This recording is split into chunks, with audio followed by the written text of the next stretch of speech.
insonda deydilar 3 xil do'sti bo'ladi.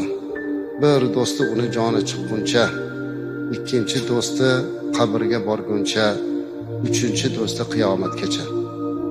Joni chiqquncha bo'ladigan do'sti qaysi do'st deganlarida, joni chiqquncha bo'ladigan do'st uning moli dunyosi. Chunki olamdan o'tganimizdan keyin moli dunyo bizniki emas. U endi merosxo'rlarki.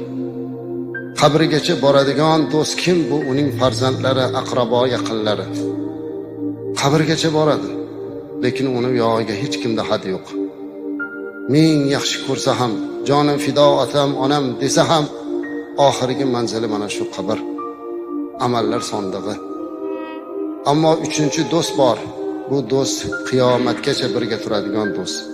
Bu uning qilgan solih amallaridir. Ana shu amal xolis bo'lishligi, Alloh